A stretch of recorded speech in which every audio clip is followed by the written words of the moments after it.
Well, good evening.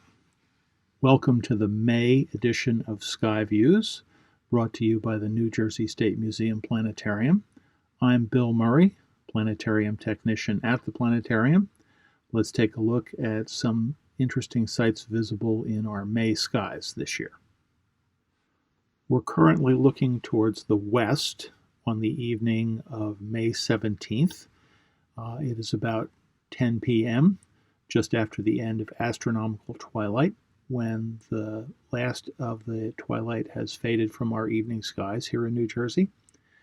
And the first thing that will draw your attention is the brilliant planet Venus, located just above our western horizon.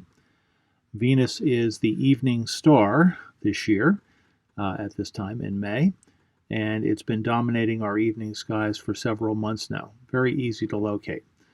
Venus is the closest planet to us here on the Earth and is the most brilliant object you can see in the night sky, with the exception of the moon, so you should have no trouble seeing it if you have a clear western horizon. And it acts as a very interesting guide to another sight visible this evening. Just above the planet Venus in our western skies, you'll see what looks like a horizontal line of three relatively bright stars. All of them are roughly the same magnitude, about magnitude 1.5, but only two of them are stars. The one on the left, as you're looking at them facing west, is actually a planet, the planet Mars. Mars is slowly moving away from us as it ends its apparition this year, as it heads towards conjunction with the Sun in October. It was at opposition and large and very bright in the skies last December and is now moving away from us, but it still has a few tricks to put on over the coming year. It will be in conjunction with the planet Venus at the beginning of June. So Mars is slowly, very slowly, moving down towards the west, and Venus will be rising up from the west as well, headed towards the east, and they will be close together on the 1st of June. We'll talk about that in our June edition of Sky Views. The other two bright star-like objects actually are stars. They are the stars Castor and Pollux, which represent the twins Gemini. We talked about Gemini a few months ago in Sky Views. The last of the winter constellations. You would expect that by May, the winter constellations would be well out of the way, but that's not entirely true. If you get out right after sunset in May and take a look towards the west, Gemini is really the last of those visible constellations. All the other ones have sunk below our western horizon, not to reappear until next winter. And so if you want to get one last taste of winter, get out on the 17th to view the horizontal line of the planet Mars and the stars Pollux and Castor in Gemini. We're now looking towards the southeast, high up in the southeastern sky, at two very bright springtime constellations. Many constellations are many thousands of years old. Some star names are almost that old as well. But some are not. Some are newer. And in our view right now, looking high in the southeastern sky on the evening of May 17th, we see one constellation that's very old and one that is relatively new. So let's talk a little bit about each of them. The constellation that is old, many thousands of years old, is this one right here. It's the constellation of Boötes, the herdsman. It's relatively easy to find Boötes. If you look right here, you will see the handle of the Big Dipper. So looking towards the north, the Big Dipper is almost virtually overhead at this time of year. If you find the handle of stars of the Big Dipper, you can trace out and see that they form a curve or an arc.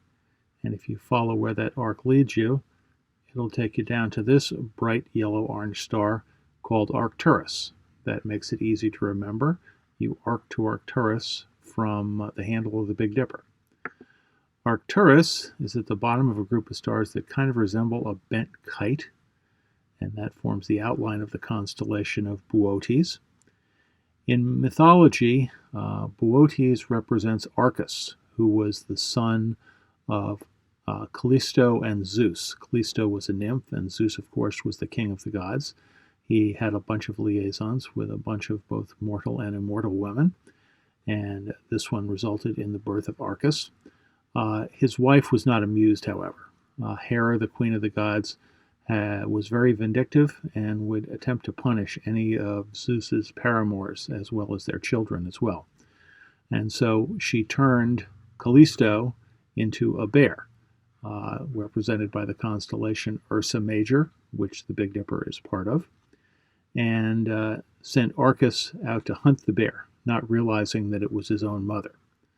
And before he could slay the bear, Zeus found out about this scheme and took both Arcas and Callisto and put them up into the sky as constellations.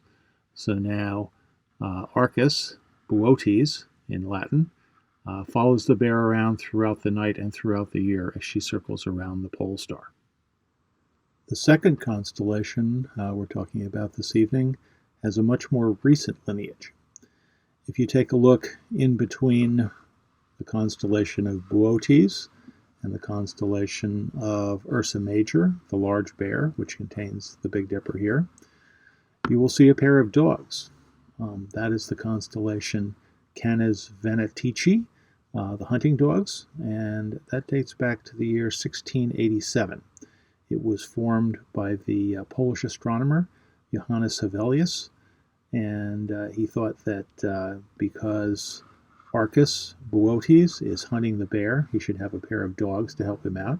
So he took some stars out of a region of the Big Dipper that weren't named and created his own constellation, which has survived through to today as well. The brightest star in Canes Venatici is actually has an even more recent name. That star is called Cor Caroli, which means in Latin Heart of Charles, which refers to King Charles I of England, who was executed by the English Commonwealth in the year 1649. And in 1660, when the monarchy was restored, the star was given this name to honor the first King Charles on the eve of the coronation of his son, King Charles II. Canes Venatici is home to many very bright deep sky objects, and two of the most famous are the globular cluster M3, which is relatively easy to locate, being about halfway between the bright star Arcturus and Cor Caroli, the brightest star in the constellation of Canes Venatici. The second object is the famous galaxy M51, also located in the constellation just a few degrees southeast of the star Alkaid, which is the last star in the handle of the Big Dipper.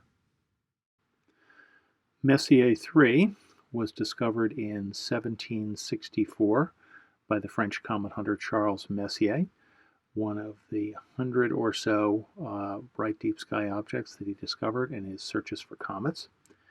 It is a globular cluster, a cluster of about 500,000 very ancient stars that is about 34,000 light years from us here on the Earth, and is considered by many amateur astronomers to be one of the best globular clusters that can be seen in the northern skies here in New Jersey. By contrast, M51, the Whirlpool galaxy, is much further away. This was one of the first of the so-called spiral nebula that were observed in the 19th century when astronomers started to have telescopes big enough to discern their structure. The structure of the Whirlpool was discovered by Lord Rosse in Ireland, using at that time the largest telescope in the world, which had a diameter of 6 feet. Initially, the spiral nebulae were not well understood.